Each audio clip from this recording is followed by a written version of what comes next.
இந்த நாளிலும் புதிதாக ஒரு தலைப்பு, ஆவியானவர் நம்மிடத்துல வரும்பொழுது என்னவா நடக்கும்.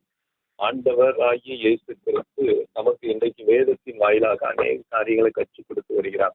அதன் அடிப்படையில இன்றைக்கு நம்முடைய வாழ்விலே புதுப்பிக்கும் ஆவியானவருடைய செயல்பாடு என்ன, ஒரு 2 முக்கியமான காரியங்களை பார்த்துக்கொண்டு இந்த ஆவியானவரை பெற்றுக்கொள்வதற்கு நாம் என்ன செய்ய வேண்டும் என்பதை பார்த்து, இப்ப ஆவியானவர் நம்மிடத்தில் வரும் பொழுது என்ன நடக்கும், என்ன செய்வார் என்று சொல்லி நாம் பார்க்க போகிறோம். எடுத்தவங்க வாசிங்க, தீத்து 3ஆம் அதிகாரம் 5வது வசனம். தீத்து 3வது அதிகாரம் 5வது வசனத்தை எடுத்தவங்க வாசிங்க.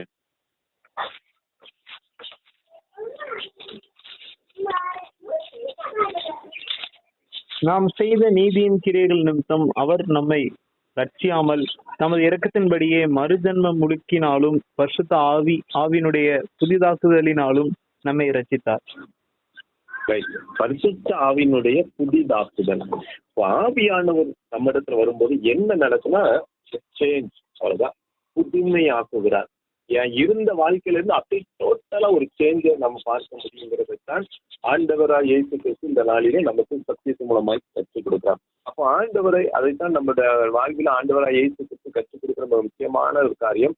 ஆவியானவர் நமக்குள்ள வரும்போது என்ன நடக்கும் அப்படிங்கிறத பார்க்கலாம். சேஞ்ச், புதுப்பிக்கிற ஆவியானவர். அப்படி அப்படின்னு சொன்னால், என்னை மறுரூபமாக்குகிறவர், என்னுடைய வாழ்வை கொஞ்சம் சேஞ்ச் பண்ணுகிற ஒரு நம்முடைய வாழ்வில இருக்கிறதை நாம் பார்க்க முடியும்.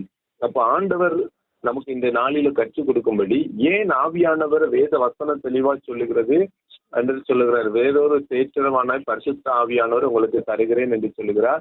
அவர் உங்களுக்குள்ளே இருந்து உங்களுக்குள்ளே உலாவி உங்களுக்குள்ளே இருக்கிறார் என்று சொல்லப்படுகிறது. அப்போ அவர் நமக்குள்ளே வாசம் பண்ணும் பொழுது, அவர் நமக்குள்ளே வாசம் பண்ணுவதற்கான காரணம் என்ன என்று சொல்லி பார்க்கும் பொழுது, ஆண்டவராய் இயேசு கிறிஸ்து நம்முடைய வாழ்விலே செய்கிற காரியம் என்ன என்று சொல்லி பார்க்கும் பொழுது, இந்த ஆவியானுடைய செயல்பாடு பாருங்க. அப்போஸ்தலர் 2ஆம் அதிகாரம் 1ஆம் வசனத்தை வாசிங்க. அப்போஸ்தலர் 2ஆம் அதிகாரம் 1ஆம் வசனம்.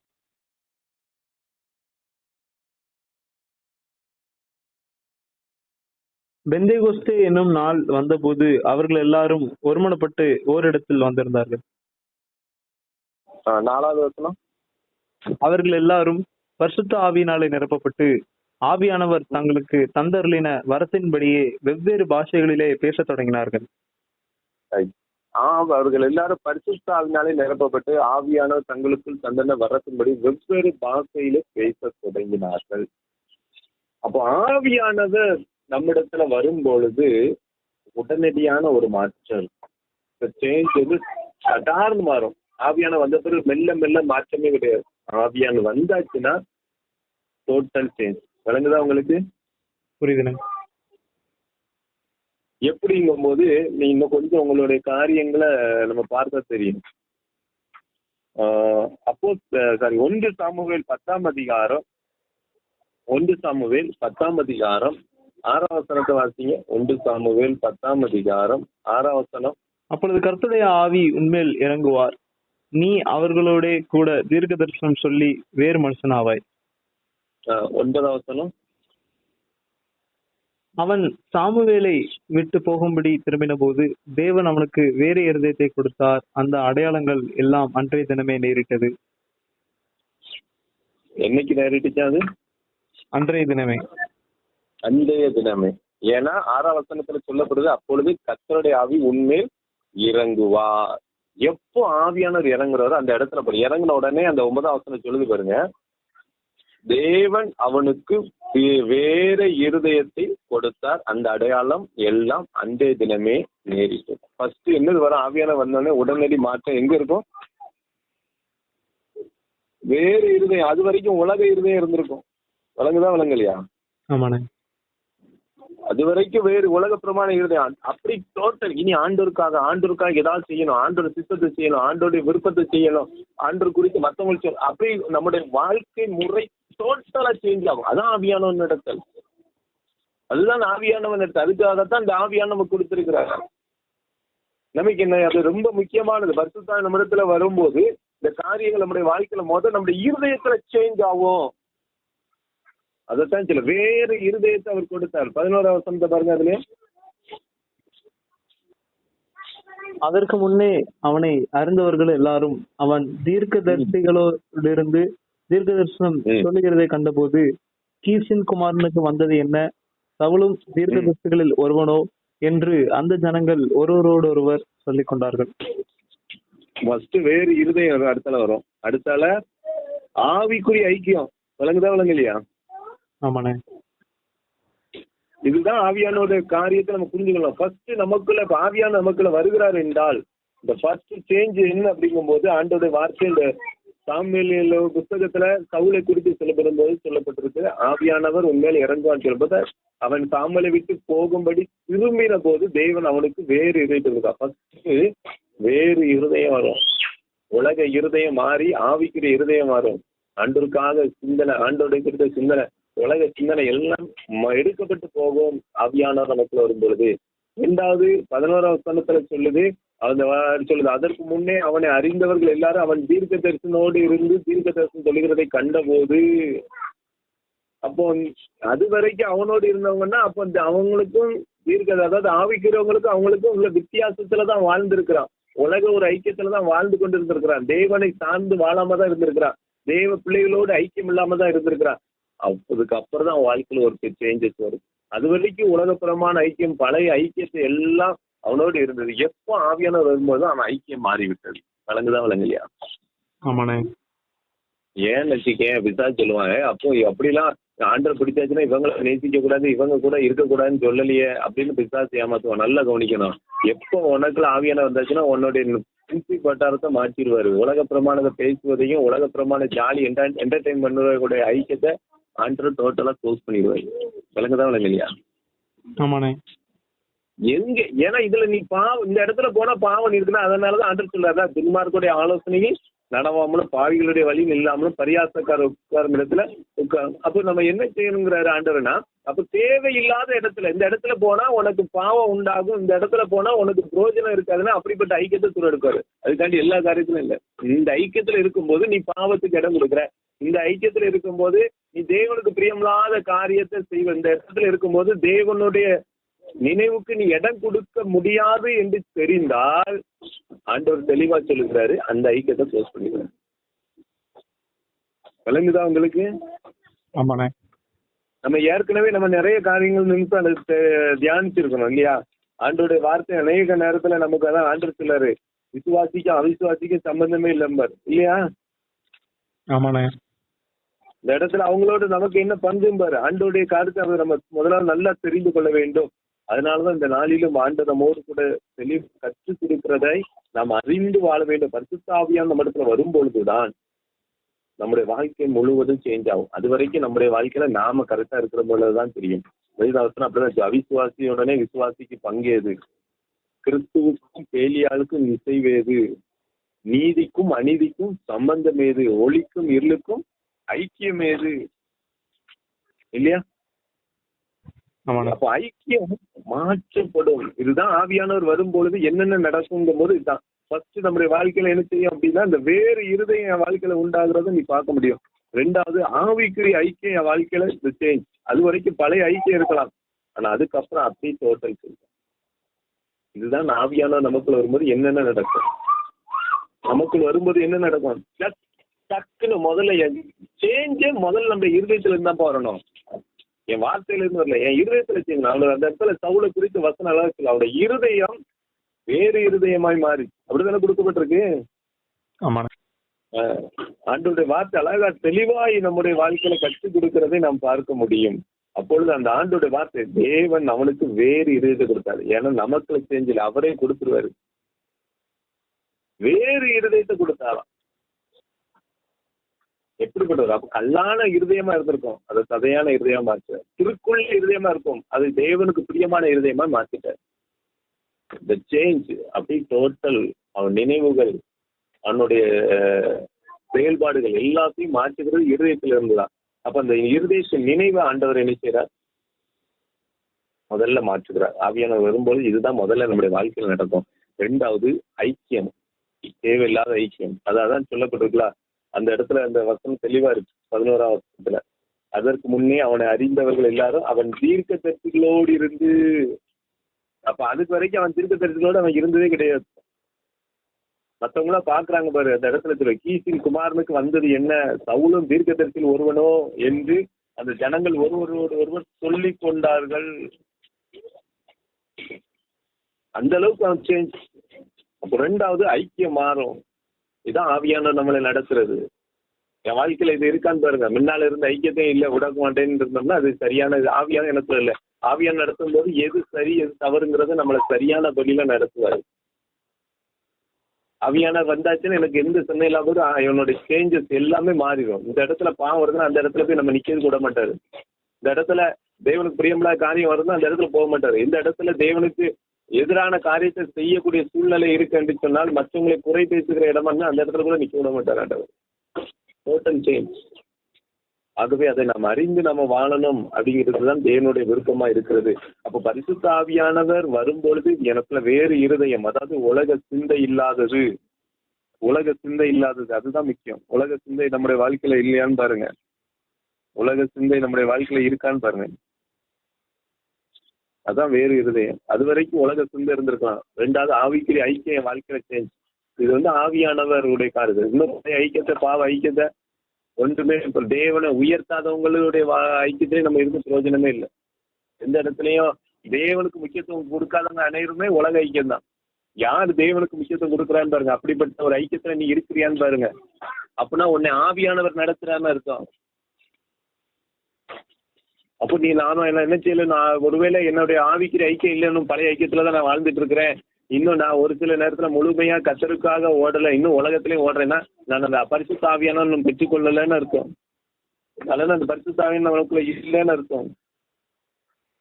அப்படி டோட்டலா அந்த வாழ்க்கையில சேஞ்ச் பண்ணணும்னு ஆண்டவர் விரும்புகிறார். அதே போல அப்போஸ்தலர் 2ஆம் அதிகாரம் 11ஆம் வசனத்தை வாசிங்க. அப்போஸ்தலர் 2ஆம் அதிகாரம் 11ஆம் வசனத்தை வாசிங்க.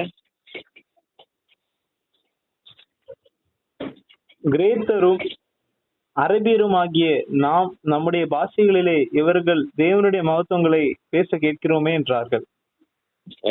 வசனம் சொல்லுங்க. கிரேத்தரும் அரபியரும் ஆகிய நாம் நம்முடைய பாஷைகளினாலே இவர்கள் தேவனுடைய மகத்துவத்தை பேச கேட்கிறோமே என்றார்கள்.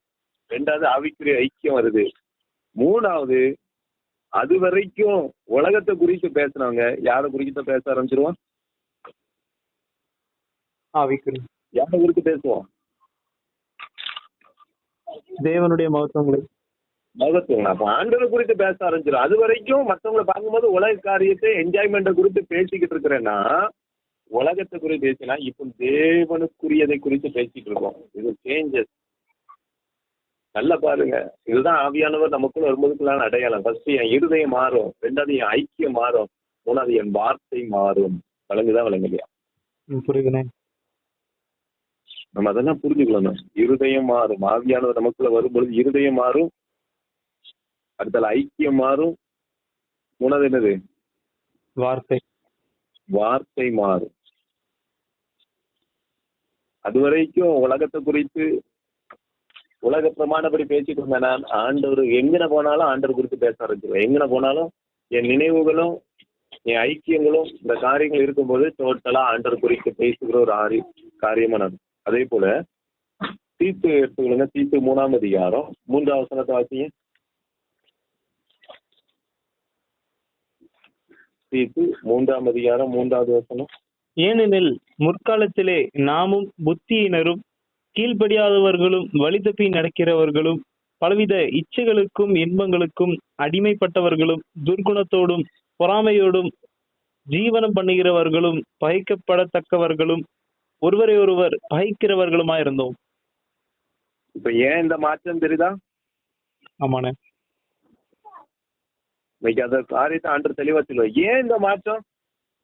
இப்ப ஏன் எனக்குள்ள இருதயம் மாறிச்சு, ஐக்கியம் மாறிச்சு, வார்த்தை மாறிச்சுன்னா ஆண்டோட வார்த்தை தெளிவா சொல்லுவோம். ஏனெனில் முற்காலத்தில் நாம் புத்தியினரும் கீழ்ப்படியாதவர்களும் வழி தப்பி நடக்கிறோம் பலவித இச்சைகளுக்கும் இன்பங்களுக்கு அடிமைப்பட்டவர்களும் துர்க்குணத்தோடும் பொறாமையோடும் ஜீவன பணிகளும் பகைக்கப்படத்தக்கவர்களும் ஒருவரை ஒரு பகைக்கிறவருமா இது. என்னுடைய வாழ்க்கை தோற்று சேஞ்ச். இப்ப அந்த சிந்தை எல்லாம் கிடையாது, அந்த நடக்கை எல்லாம் என்கிட்ட இல்லை. இப்போ அப்படிப்பட்டவங்களோடு என் காரியம் இல்லை. அதே போல அதே இதுல 9ஆம் வசனத்தை வாசிங்க. தீத்து 3:9. புத்தீனமான தர்க்கங்களையும் வம்ச வரலாறுகளையும் சண்டைகளையும் நியாயப்பிரமாணத்தை குறித்து உண்டாகிற வாக்குவாதங்களையும் விட்டு விலகு.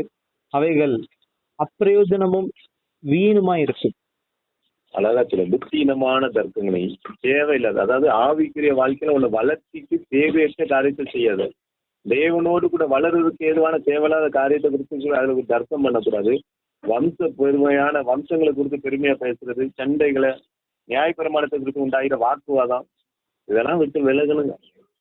அப்பிரயோஜனமும் வீணுமா இருக்கிறத நம்ம நினைச்ச மட்டும் சொல்லணும். அதனாலதான் அன்று இந்த நாட்கள் அடத்துங்க. ஏன் இந்த மாற்றம், எதிலிருந்து மாற்றம் அப்படிங்கிற முதல் இடத்துல நம்முடைய வாழ்க்கை எப்படி இருந்தது,